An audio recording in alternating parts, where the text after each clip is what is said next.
Hello everyone, welcome back to the channel. Hope you're doing well, staying safe.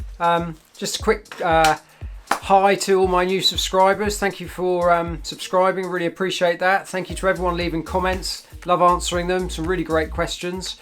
So thank you for that. If you haven't subscribed, please subscribe, it's going to be a good one. I'm just going to spend about 5-10 minutes talking about a crazy plan which I've hatched over the last few weeks. And yeah, that's going to be my vlog. So if you've been looking at some, following up with some of my training, then you probably know something's coming up on the 29th. And yeah, there we go. It's kind of a giveaway because I've got it on the board, but it's called Operation Arc. I was going to be doing the Arc of Attrition on Friday, but unfortunately it got cancelled. So I've planned to run 100 miles anyway, locally around my house, and not actually around the house, but I've got a loop to go around, and I'm going to complete that in 24 hours.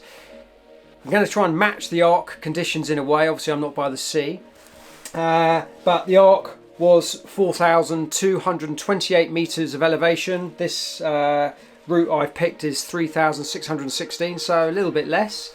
I did the Arc, well, it's 103 miles was the Arc. This route is 104.8 miles. Again, a little bit more, but not much difference. And I did the Arc in 25 hours 40, and I'm going to try and do this in 24 hours. I know the routes. It's basically part of the sheer 42k, and as I said, I'm going to be leaving my house, so I'm going to pick up the route. The route is pretty hilly, it's all in the woods, it's all out in the countryside. Rarely do you go on road. It's a really beautiful route. Hopefully I might see a bit of daylight while I'm doing it, but it's got a few little peaks. There's Pitch Hill, Holmbury Hill, Leith Hill. So yeah, quite a few ups and downs, very non-specific, can't really get your pace going.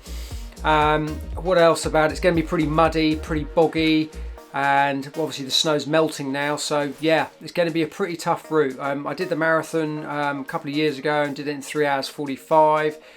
So I'm looking at, obviously not doing as fast as that, but we'll have to see. So timings, what I plan to do is run it. I'm going to leave at 10 o'clock on Friday. I think that's the sort of goal time, because that means if I do it in 24 hours, I can then, the last part of the 100 miles, if I do get to that fourth loop, I can actually finish it in the daylight, because I know from running 100 miles, when the daylight comes, the sun comes up, you get a massive boost. So that's something I'm going to sort of look at doing.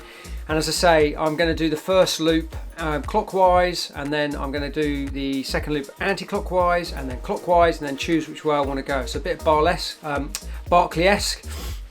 So we'll see how we go. Probably going to plan on the first loop doing it in about 5 hours, and then 6 hours for the second two, and then deteriorate to 7 to 8 hours. So something like that, but not too mad. It's not a race.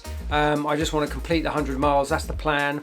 I've been given the go ahead and the green card from the wife, so she's on board, and yeah, that's great. So fingers crossed it will go well. Kit wise, what I'm going to take, I'm basically going to wear my, imagine that it is a proper race, so I'm going to take obviously my waterproof jacket, which I will need. The weather isn't looking too good. I'm going to take my waterproof trousers. I'll take a top with me, a long sleeve top, and put one in my pack. I'll be wearing a Salomon pack, probably the Advanced Skin 5. And then I will obviously have all my water bottles, etc. I will be wearing, I'm going to take leggings with me. I'd like to prefer to run in shorts, but I'm not sure how cold it is on the day, so we'll have to make a choice on that. Injinji socks as always. I'll be running in my Hoka Mafate Evo 2s, and I'll probably put a spare pair of trainers somewhere, maybe just to change towards the end. But again, I don't really like changing my shoes. Once my feet are trashed, I just like to keep them in that sort of trash state, to be fair, but we'll see. So kit wise, nothing untoward. Then the conditions, as I said, it's going to be really muddy. The weather is just looking a bit better. It was rain all day on Friday, and finally there looks as though there's a few bits of rain and some sun coming in, so hopefully the conditions will be a lot easier than it was 24 hours ago. But the weather's changing all the time. There might be a little window of dryness, so I might be lucky. I don't really want to run it all in the rain. If it's pouring with rain throughout the whole trip, the whole trip I just won't bother. But anyway, we shall see. Underfoot's going to be very muddy, going to be very slippery. It's going to be cold, so I have to be very careful at night, be very wary of that, especially when you run down and if I'm walking, trudging along.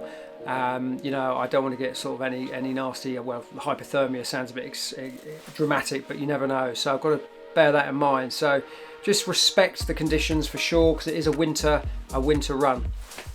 Aid stations, well, obviously I'm not going to have my luxury of aid stations throughout the way. It's a solo run, going to be running this on my own. The aid stations, what I plan to do is obviously my house will be one, and then I'm going to plant my van about 13, I've looked on the map, about 13.9 miles. There's a car park there, and I'm going to leave my little van there, and in that I'll have a sleeping bag, I'll have some warm blankets, I'm going to take a thermos flask or maybe a stove so I can heat up some water, because I'm going to want some hot cups of tea just in case. I'm kind of excited about the fact that I don't have to keep stopping for aid stations, so we'll see how that goes. But I've got that planned. Obviously when I come home, there's going to be hot food and things like that I can do. I'm going to prepare something.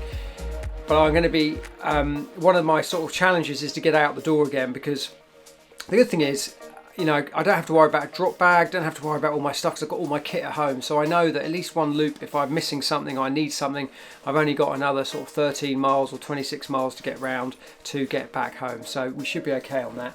So that's my aid stations. As I said, support wise, well, there won't be any. I may have a friend who might pop in and say hi, he might run a couple of miles with me. I'm not planning to do it, I'm planning to do a total solo effort.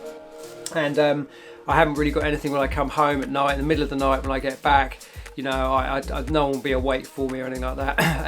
Everyone will be asleep, so we'll just have to get through it and crack on as best we can. I have got my Strava beacon.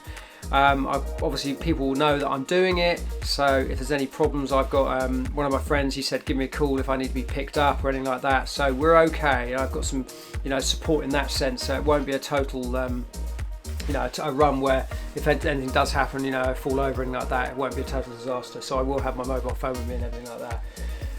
I'm also going to be tracking myself. I've got my GPS on my Sunto, so I'll load up the route on that.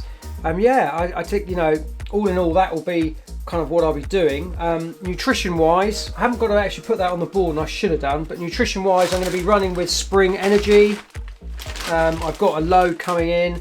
I've been running with this quite a bit. Let's just open this up. If you haven't come across it at all, it's real food in a kind of, it's not a gel as such, but it's in that sort of format. Comes in obviously little gel packets. Really neat because you get the amount of calories on there. This one's 100 calories, and they have different levels of it. They have this, I really like this one. It's called Wolf Pack. And that's 300 calories, so that'll really fill you up. I want to be careful not to overdo it, but I'll be looking at trying to do 300 to 400 calories an hour if I can, and then just see how the stomach goes. But I've been training with this quite a bit, and it's really, really good, so pretty pleased about that. So that my nutrition on the go will be dialed in on that, and then as I said, coming back home, I'll have some food laid out, and in the van some crisps and some chips and things like that. But the key to this is calorie intake. I must not get lazy. I must respect this. And really the mental side of it is going to be the real challenge. I mean, the main thing is it's not a race. We're not in race conditions. There's no one else running with me. I won't have any, you know, support that way. I won't be stopping at aid stations, so I've got no one to give me a boost, talk to me. I've got no time to get through apart from 24 hours, but it doesn't really matter. So the mental challenge will be massive. Also, it's going to be running in the dark. There's 15 hours of darkness. As I say, lighting up time is 7:44 is when it gets light, and 16:44 is when it gets dark. So there's about, I think that works out 15 hours of darkness, so it's going to be pretty tough. So that's going to be the biggest challenge.